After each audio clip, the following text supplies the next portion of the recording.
Okay, everybody, welcome to our fourth series on the Clobber passages. We are going to wrap up the Hebrew scriptures today. I'm pretty sure that we have enough to finish this class, but you know what? If we run short, we're going right into the New Testament and Jesus. So, and you all know what the question for reflection is. And we might even just do it as a whole group. Because I think it's an interesting one to hear what folks have on this one. And the question is, what do you say to someone who says homosexuality, they're opposed to homosexuality because of Genesis and Leviticus? So, okay. Marci, I have a question from last week.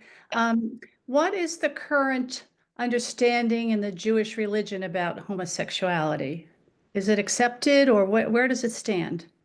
So there are different, I don't know how you call it, sects or, so you've got your Orthodox Judaism, Conservative Judaism, Reform Judaism, and Reconstructive Judaism, right?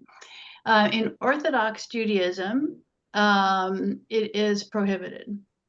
And it's a strict interpretation, literal interpretation of Leviticus.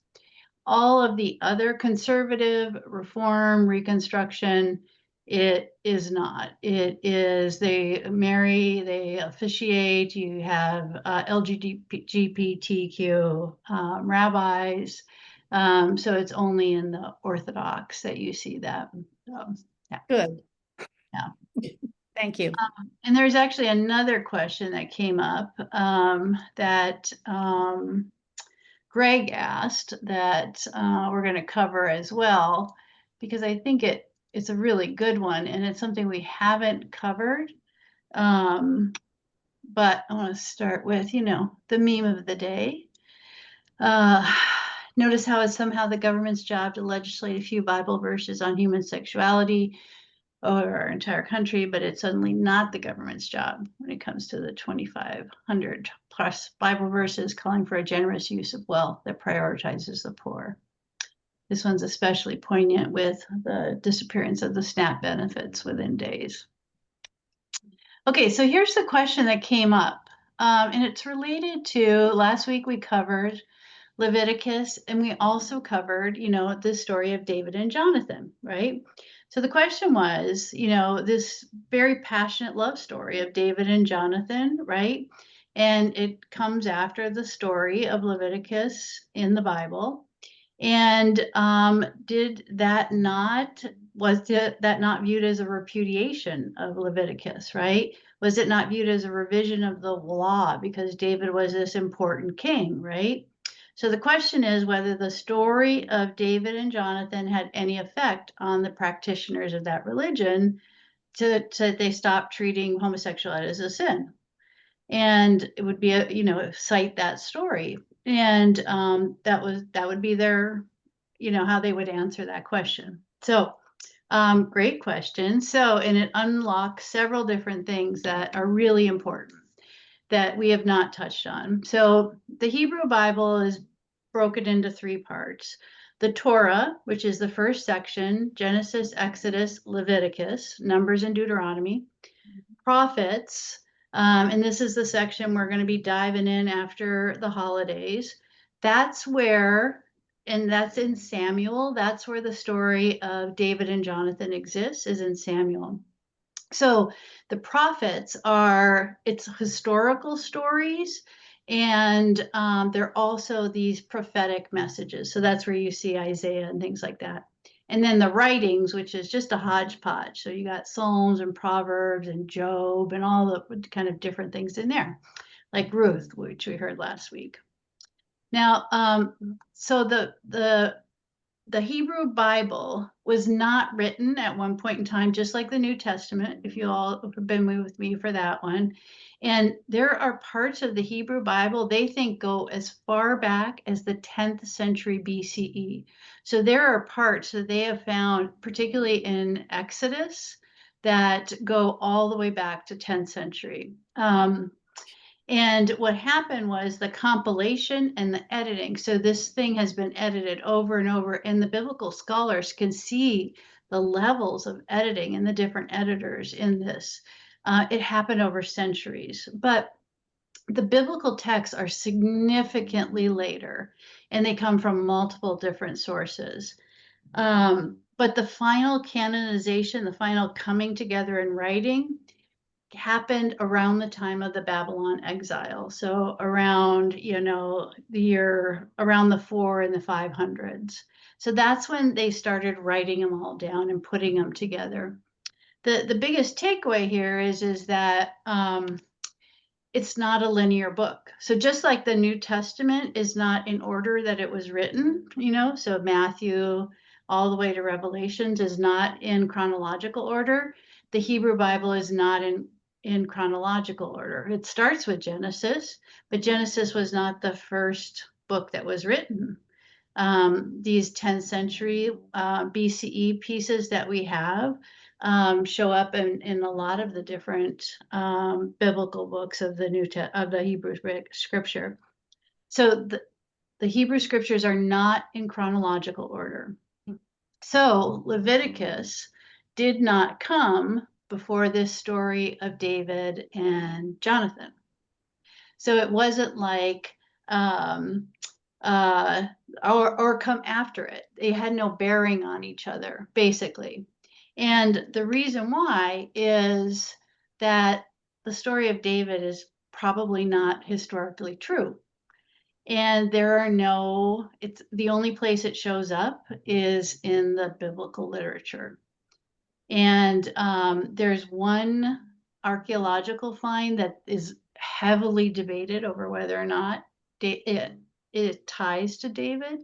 But it's almost all comes from the Bible. There's really no historical evidence.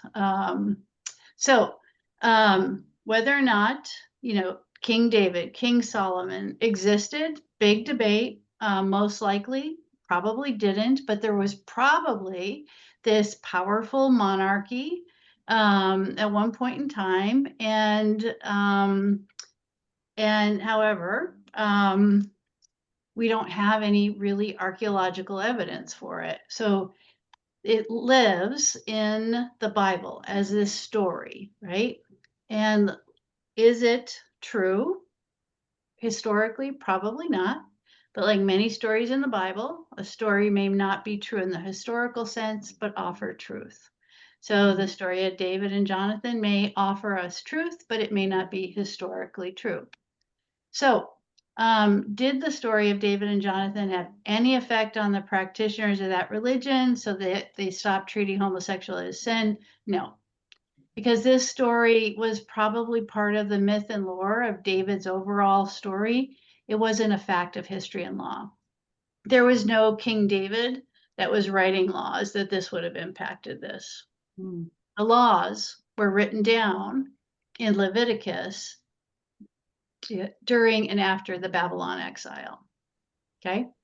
So that's it. When that was happened, the bigger issue that they were trying to solve again was Israel, this tiny little tribe of people, was surrounded by all of these pagan empires. And the priests were trying to differentiate the practices and keep them from worshiping idols. That was the whole purpose of Leviticus, right? They were at a fundamental level being called to live unlike everybody around them. And that's what Leviticus was writing. So they're completely independent of each other. David and Jonathan was kind of a myth and a lore. Leviticus was part of a bigger problem that they were trying to solve, differentiating them from the religions around them. Okay, any questions on that one?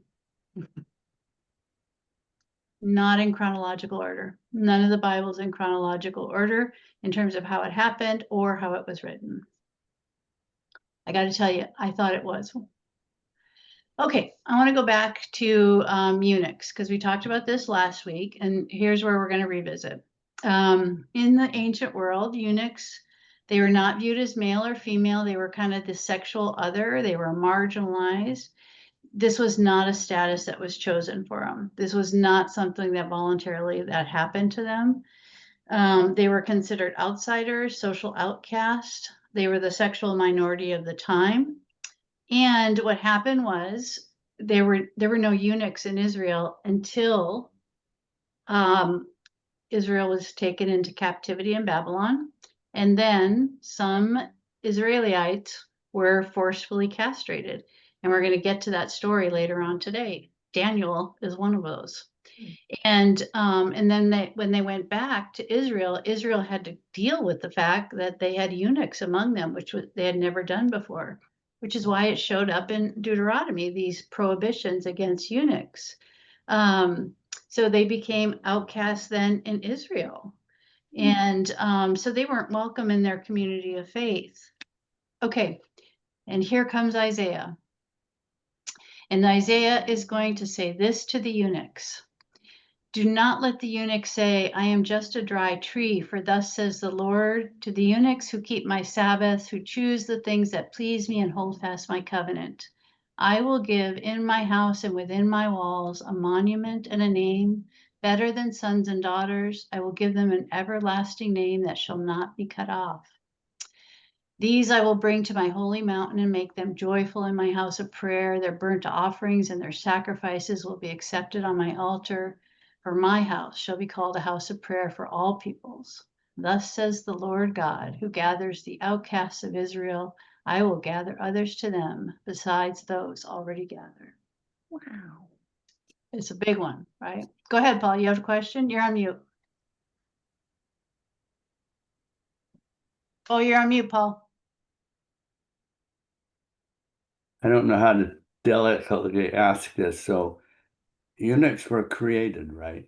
There was somebody decided they needed a eunuch, or Correct. somebody deserved to be one, or Correct. was it a punishment? So they were, again, don't think of the Jews in general. They were done prepubescent, and they were done to serve a need. Maybe that was a slave need, maybe that was a court official need, but they served a specific need in that society. They didn't do it voluntarily. Right. And who decided that? The people in power. So they decided they needed a eunuch, and Yeah. okay. And when did that practice stop? I don't know when that stopped. I mean, you know that the Catholic Church did that to young boys so that they would have high voices in choirs in the Middle Ages, right? No, I didn't. Yeah, that's Okay. that's So, how they, because when women weren't allowed to sing in the all choirs, right. Okay. that's how they got the soprano voices, is they castrated young boys. Okay. Yeah, I don't know when that practice stopped and they started allowing women to sing. That's a particularly dark side of our. Particularly, yes. Okay, so again, under Mosaic, or under Deuteronomy, eunuchs were barred from full participation in the worship community. They were outcasts. They had this marginalized status. And in Deuteronomy says, one who is emasculated by crushing or mutilation shall not enter the assembly of the Lord. So again, they did not choose this. They had this done to them when they were enslaved in Babylon. And then they came back, they were freed, they came back, and this is how they were greeted by the priestly caste. They will not enter the assembly of the Lord, right? They were seen as a dry tree whose lineage was cut off. That's the dry tree image. They are not going to be able to have children. And here comes Isaiah.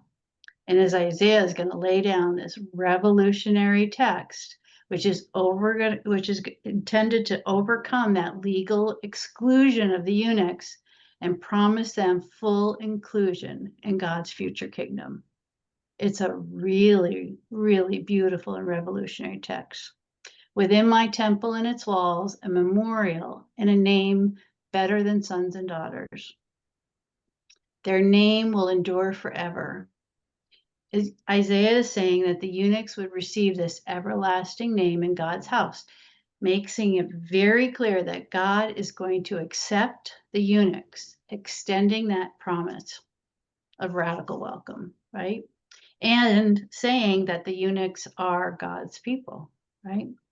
Now, this is going to come full circle when we come to the New Testament, because when we get to Acts, the very first Christian convert that is baptized, anyone want to take a guess who or what it is? It's a eunuch. A eunuch is the very first individual baptized in Acts. And he is reading this Acts passage when he is encountered on the road.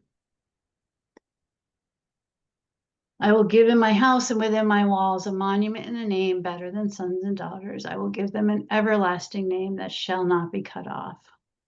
And I will say this is perhaps the single most healing passage in the Bible for a great number of the people in the LGBTQ plus community. And I will say, for me, when I do pastoral care with anybody who has been cast out by religions, the first thing we do is we go to Isaiah 56, 3-5. That is the first thing we do. And I write it down and I give them a copy of it. And I say, you need to know that this is in the Bible. This is really critical. You know this is here. This is your story. Okay. Okay, so that's Isaiah. Now we're going to go on to what's in a name. Okay, names are, we know, incredibly powerful things, whether they're given or chosen. Our name identifies us as an individual, our first name. Our last name identifies us as part of a community, right? We have an individual name and a community name. For our transgender siblings, names take on an additional meaning because they are chosen to express their gender. Almost universally, when people complete or in the process of fully establishing their identity as a transgender individual, that involves a name change. They may choose to rename in a manner that gives people a better sense of who they are from a from a gender perspective. What's really critical is to understand that this process, very biblical, very biblical. It is as old as language itself, and there are so many examples in the Bible. And one of my favorites is the story of Hagar. Hagar was the enslaved woman who became pregnant with Abraham's child and ran away because Sarah, Abraham's wife, was abusing her. And God comes to her in the wilderness. And this enslaved woman renames God. So she named the Lord who spoke to her, "You are El Roi." For she said, "Have I really seen God and remained alive after seeing him?" This is in Genesis. Hagar meets God in the wilderness. Hagar renames God as God sees our one who sees, right? She's not changing God's identity. She's giving God a new name to recognize the idea, to recognize God's identity, okay? Here's another one. He said to them, "But who do you say I am?" And Simon Peter answered, "You are the Messiah, the Son of the living God." And Jesus answered him, "Blessed are you, Simon, son of Jonah, for flesh and blood has not revealed this to you, but my Father in heaven. And I tell you, you are Peter, and on this rock I will build my church, and the gates of Hades will not prevail against it." Okay, so who's named in this one? Who's renamed? This one we always think of, right? Peter. This is the story of where Jesus renames Simon. He becomes Peter. And he's not only given Peter this whole new name, but he's giving him this whole new identity as the foundation of his church. Here's the other answer, though. Peter renames Jesus. And because this is the very first time in the biblical narrative in the New Testament that anyone calls Jesus the Messiah. And it's the only time in the Synoptic Gospels that Jesus is named as the Messiah. So Jesus is renamed right here in Matthew. Okay, other examples. Abraham and Sarah are renamed by God. Jacob becomes Israel after that whole encounter with God, where he is fundamentally changed. Saul becomes Paul after the encounter with the risen Christ fundamentally changes him. And what do they all have in common? Names are blessings. They can be dynamic. And we have tons of examples of these in the Bible. One could even say changing one's name is biblical. Why does it matter? Because this has become a battleground. It's estimated around 1.64 million people over the age of 13 identify as transgender. And for someone who identifies as a gender that is different from the sex assigned at birth, changing their name is a powerful way to affirm their identity. For trans youth and adults, that act of changing one's name is it's radically so closely associated with improved mental health, emotional wellness, and most critically, decreased suicidal ideation and risk. Okay, here's the problem. Last year, there were 275 total bills in state legislatures around the country that were filed and are passed regarding banning name change for trans youth and adults, 275. Currently, by executive order, federal funding can be withheld for schools that support transgender students by recognizing their gender identity, including their chosen name. So if a middle school or high school chooses to recognize the name of a transgender youth, they could have their funding pulled. And this is all part of the Department of Education's kind of hotline where people can call in and report schools for infractions like this. This is the intended way to capture them. So here again, what's it a name? Renaming is biblical. It is holy. And we have a long tradition in our Bible to honor that. So, okay, now we're going to look at Daniel.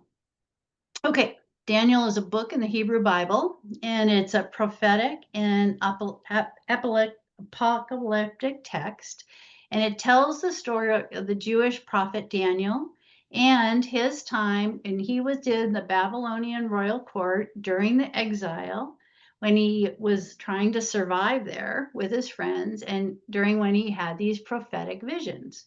And it's kind of known for these dramatic tales of faithfulness during this time of exile. So you have this faithful young man who is taken and brought into this court of Babylon, completely different practices, cult practices, and his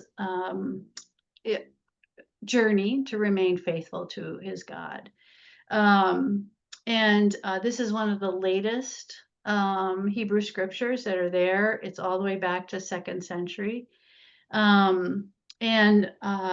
David has this ability, like other people you see in the Hebrew scriptures. He can interpret dreams, and he can cross between human and supernatural worlds. So he is one of those individuals that can interpret dreams. And it is highly believed that Daniel and his friends were made eunuchs to serve in the Babylonian court.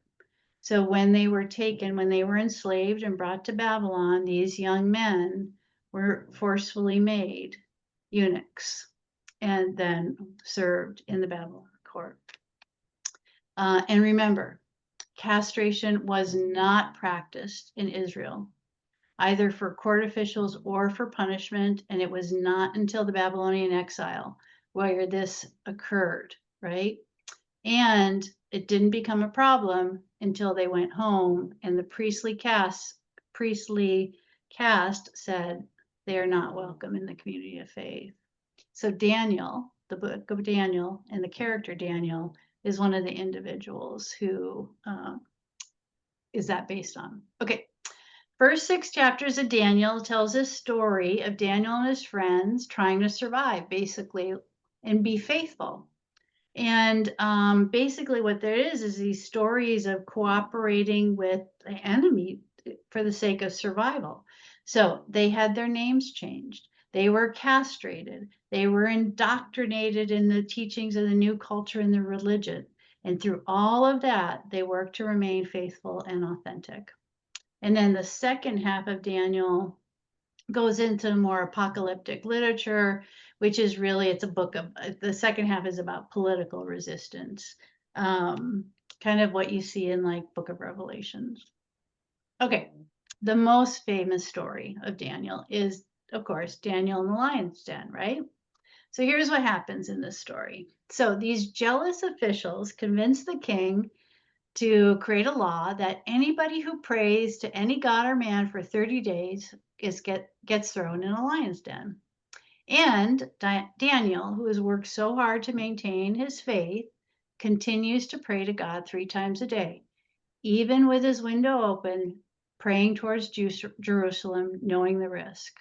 So throughout all of this, they've changed his name, they've castrated him, they have indoctrinated him, and he is still, even though this law exists, he's choosing to pray 3 times a day towards Israel, and he knows the risk. And these jealous officials report him to the king. And the king really cared for Daniel. He was really sad, but he was bound by this law because he had signed it. So he has to throw Daniel into the lion's den. And so Daniel is sealed in the lion's den with the big stone.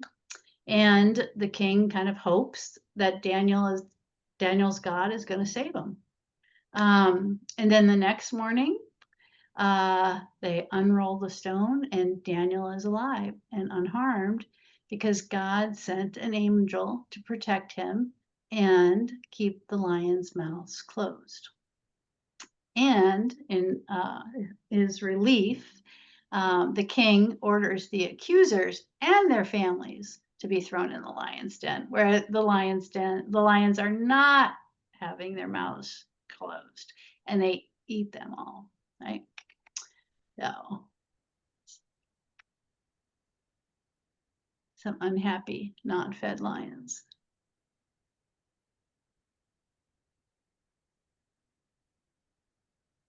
Okay, why Daniel matters to the LGBTQ plus community.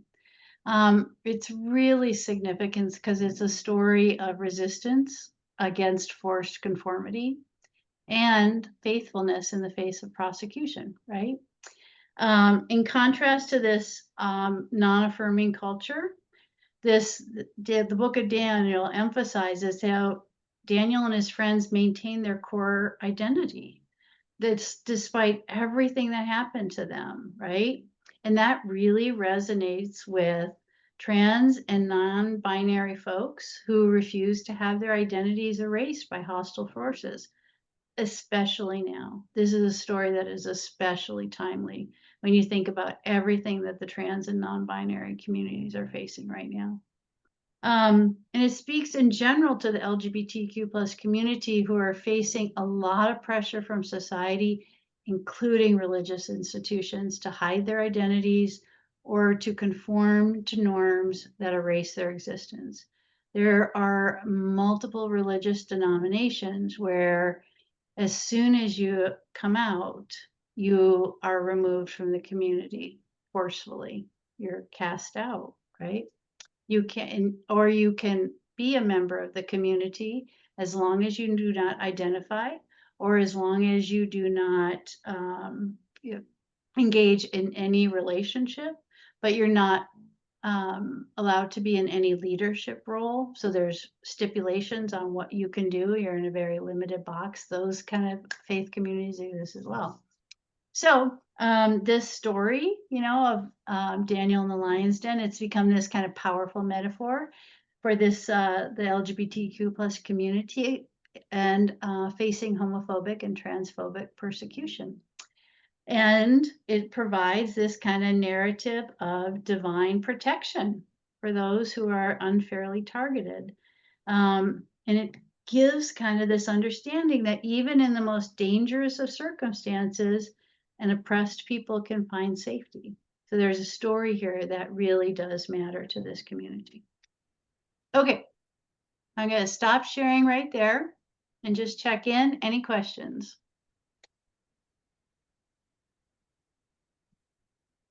Well, yeah, I would ask, have you heard anything about the Catholic Church, whether or not it recognizes that creating the eunuchs back for those voices and for well, we could go through the rest of the way they may have reacted to things. Have they changed their stance on that they would ever mention, or is it just taught differently in their seminaries than it might be in some seminaries here? I don't know, you know, in the last 20 years, the Catholic Church has apologized for a lot of things. Yeah, No, if this is one of the on that list. I've never heard this one. I don't know if that's on that list. So But we do know that the Catholic Church, you can be a member and be homosexual as long as you're not a practicing homosexual. but you cannot get communion. Cannot receive communion if you are a practicing homosexual. And you can't receive any of the other sacraments, right? No, you can just be there contributing to the church. Financially. That's fine. I mean, that's why my nephew Danny had to leave. And that's the other reason why I left once. Yeah. Just to hit. We got Danny to a UCC church, didn't we? Yes, Yeah. yes. That's what I thought. Okay. Any other questions on these what we covered? And it's Okay. my, No. Here's the Well, question. I just guess, I'm sorry that,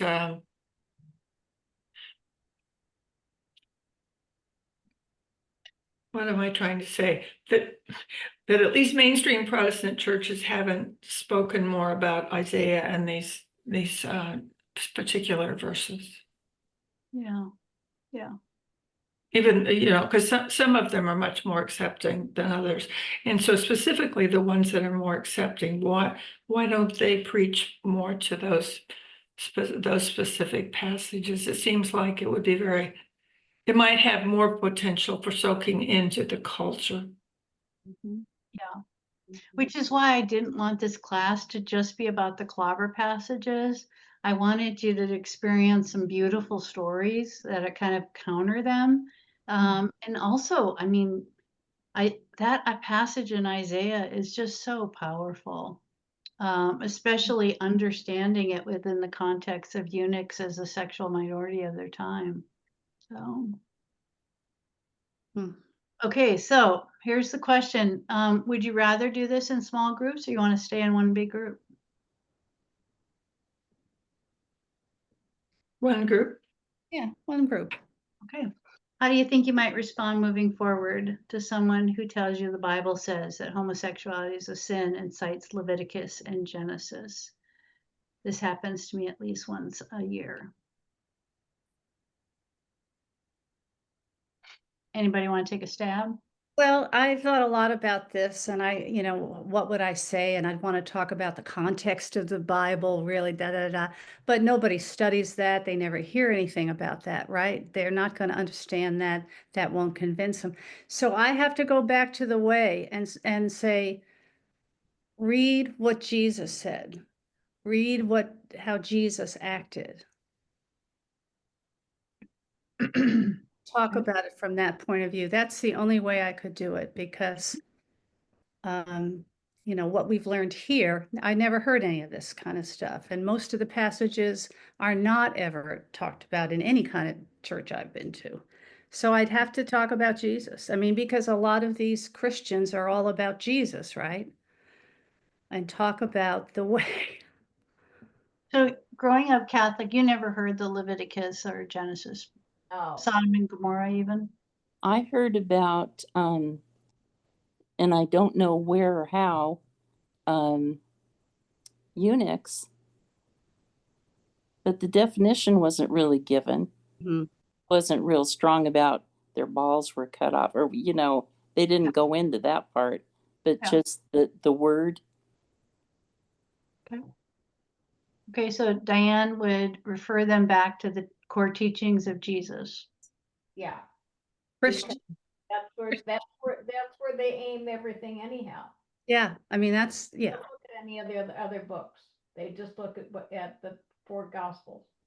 But they don't, then they don't quote, we never hear the quotes of what Jesus actually said about the poor and everything else. That's not, we don't hear that. Okay. No, I think a lot of their extreme passion gets focused on just a few areas. And one of them doesn't seem to be Jesus's concern for the poor or Jesus's inclusion of everyone. Yes. When I tried it, but it hasn't happened much in my life that anyone has commented about that to me, but I tried making some kind of comment about not everything is to be taken literally and that all great religions have much mythology. And that gets shut down so fast because they are absolutely literal, not everything. At least, and where I had this particular conversation I'm remembering, that was the case. Okay. And so I have to say, I have several friends who are trans people, and the people around them, the people that care about them, their supporters are not people of any organized religion. That's So- unfortunate. So yeah, it almost seems like it takes that Yeah. to be more accepting and open to questioning that maybe you have some wrong thoughts about it. Yep. Yep. Okay, anybody else want to take a stab? I am not really a Bible studier and never have been really. But first off, if they're dyed in the wool belief is what they have, it's almost like that 1946, the father of that, he saw what his daughter was doing. He heard all the arguments and he still was not going to get off it, that this was all wrong. But I would go to the thing that where it was 11 centuries after Christ, the connection was even, what you pointed out, was even made, that from Sodom and Gomorrah had to do with a sexual act. And before that, it was not, didn't have anything to do with that. And I'm sorry. And made for the Christian community only, made for the Christian Yeah. community. It's never been made for the Jewish community. Yeah. Yeah. The bottom line is, how do you get somebody off it? My Buddhist cousin called me today. We grew up together, and he's a Buddhist, and I'm retired Roman. Mhm. And he wanted to tell me all about the wonderful people he met at the last 3 No King meetings that he went to. And then we both went off on his brother and his wife about how religious they are and absolute. They live in Idaho, and there's no getting them off of anything. They are absolute. And anyway, we had quite the discussion, he and I. He lets me use the foul language, and and it's like, but I don't know how you get people off of their belief systems. Tell them to study the Bible. It's like I said in that rant on your text messages, don't they teach this stuff in divinity school? I mean, It depends on what divinity school you go to. well, obviously you went to the right one. I don't disagree with that one. Well, I will say that I asked one of my grandsons when he was a junior in high school, which is not that many years back, and what he thought about all the changes around these things. And this is California, so factor that in. And he said, well, I don't have any problems with any of it, but I think there's too much looseness in it, and it's too, meaning too many possibilities, too fluid, I guess, too many possibilities of what you might be, so that it becomes very confusing to us. That's what he said. And I thought, well, that's a very good point, because when you have surging sexual hormones at the high school age, everyone's a little confused. And so it was much easier if you could be this or you could be this, and that was already determined, so there was no questioning going on. So it is a more fraught area for kids now, if he's any indication, than it used to be when it was clearly prescribed. Yeah. And I would say an area that definitely needs support for those kids. Yeah.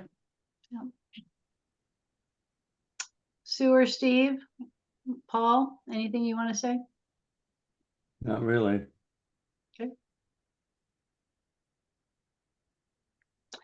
So go ahead, Sue.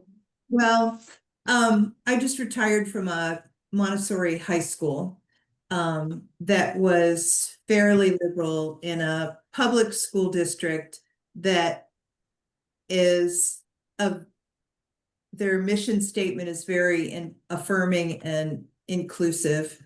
So I feel pretty lucky in that way. And I know that when young people are given the emotional space to explore different identities, they'll try on a lot of hats, which is true of middle school and high school kids in general. And if they're given the space and they feel safe, they may try out a lot of things where they're not going to land ultimately. And I think it's the adult's role just to affirm that they are in that safe space and that they can take their time to figure out where it is they're going to land.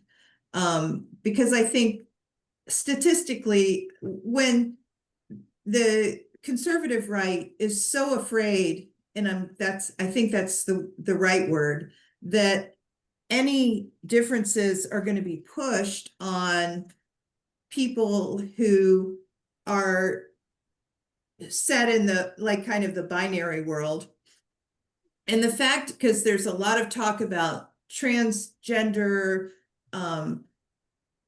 players in women's sports and the fact is that these numbers are so small, which is why they were people who are other get marginalized anyway, is because their proportion is so small. But the conservative right turns everything into this big hyperbolic situation that makes people who don't know, whose worlds may be smaller and who may not have encountered anybody that is different, feel fear. Yeah. And I think it all boils down to people whom you know. And, I just wish everybody could get out in the world more and see that we have so many more things that are alike about us than different. And most heterosexual people don't go around talking about who they sleep with. And it just boggles my mind that the conservative right is so concerned about who everybody is sleeping with. I think they think also that your sexual preferences can be taught. Well, I would also encourage you to read the book White Poverty, because in that book, White Poverty, they talk about how this was actually used as a political red herring to band together rural areas and basically create the rural Southern voting bloc. So there's some great examples of how of how this was done in the book White Poverty. So it was intentional.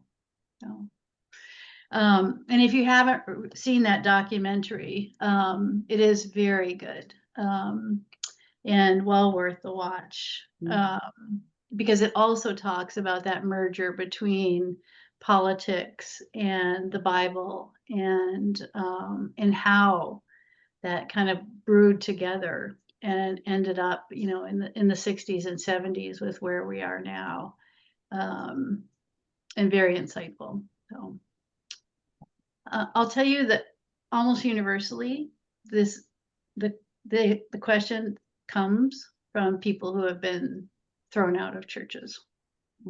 So almost universally, this question comes from me, not from evangelicals who are straight. It's coming from people within the LGBTQ community who have been cast out and are horrifically wounded, and they have internalized that understanding of sin, and they have just deep wounds as a result of it. So this understanding does enormous damage. When we think about these 3 verses, and what they can do to a human being, and their understanding of God, their understanding of their place in the world, their understanding of their place in community, it's particularly tragic. So almost universally, when I get this question, it's from a member of the LGBTQ community who's been cast out. Go ahead, Paul. Well, I guess I would like to say something. I don't pretend to have any answers in this area. I find it all quite confusing, but I suspect that if one wanted to know how to react to people, the idea of the way, what Jesus would do, is probably your best bet. And so how he would react to these people, and I don't think that's too difficult to figure out. So you should probably treat them like everybody. They're just people. I had one conversation with a very conservative evangelical.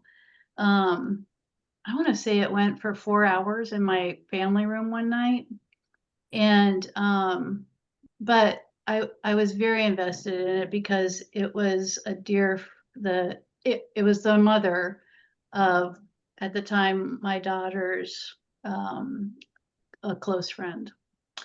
And so and the person was willing to have the conversation, and so I was like, I'll sit until they're done talking. But where we got to was basically this understanding that their entire concept of God was wrapped up in their understanding of the Bible. And that when you start, is like a house of cards. When you start pulling one card out, you can't. You absolutely can't. And so every time something would start to make sense, she would double down, and it really came down to the fact that her entire understanding of herself and her place in the world was built upon her understanding of God. And that impacted everything, including how she read the Bible and how she then moved from the Bible. And so that changes everything. Take care, Sue. Good to have you here. So that to ask her to read the Bible in a different way, to ask her to understand concepts, was the equivalent of asking her to understand God in a different way. I mean, that's how much that's how big it was. So there was really, really nothing theologically, biblically, that, after 4 hours that I could do. The only thing that did it was that she loved her kid. And so, when her faith community threw out the kid, she went with the kid.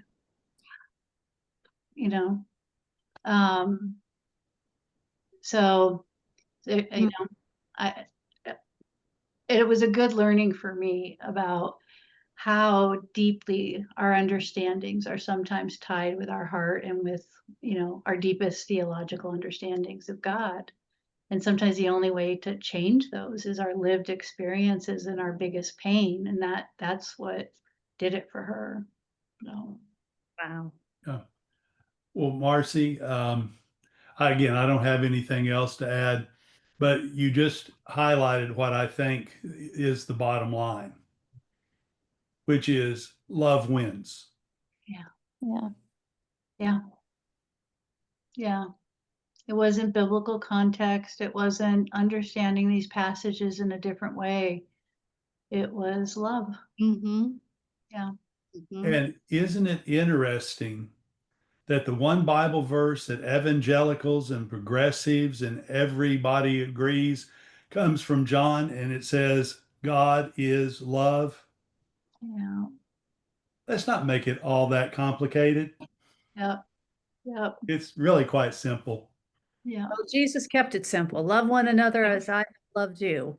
End of story. Okay, so I want you all really, I want a couple things in your back pocket.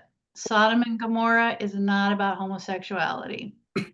Full stop, it's about hospitality.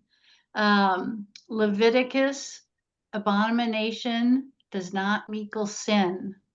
Abomination equals tattoo or like taboo. And it includes things like tattooing, it includes things like incense. And they were intended to keep this population separate and away from pagan religions. 3, I want you to have that Isaiah passage in your back pocket because it is one of the most beautiful biblical passages, and it's incredibly healing, I think, for anybody who's on the outside. Anytime, and there's always somebody on the outside. There will always be somebody. Unfortunately, there will always be somebody on the outside. So I want you to have all 3 of those in your back pocket, okay? Can I relate another experience? Sure, go ahead, Shirley. When I lived in Topeka, Kansas, I was a member of the Methodist Church, and our bishop, and his wife had 2 sons, both of whom were gay. So there weren't any trans in there, but both sons were gay. And the bishop and his wife were very supportive and accepting of this. So they made a commitment, this couple, and of course the bishop's area was quite large. Unlike the Mormons, which I think they have a bishop everywhere, but so they made a commitment, which they followed through on, to go around to all these various Methodist churches, big, small, whatever, and talk about it. If nothing else, they wanted to bring it out in the open, and they wanted to try to put some sunshine on some of the things you're talking about to try to help people, first of all, understand a little better, members of church who were willing to listen to him because he was their bishop or had been their bishop. And I just was impressed with that approach. The church I was in was a downtown Methodist church, so it was the biggest Methodist church in town. Every single Sunday I went there, we were picketed by, I'm forgetting his name now, but he and his family, who were from Topeka, went around the country picketing people, very anti-gay people. Fred Phelps, the Fred Phelps family. And, you know, this bishop walked through those lines. We all walked through those lines. They really became, after a while, a big joke in the Topeka community, the Phelps family. There was not anybody supporting that opinion. I think that's one reason they started going to other states and other places. I remember one time they went to Bellingham and protested, and they did horrible things. They went to funerals of gay people and protested, just really evil things.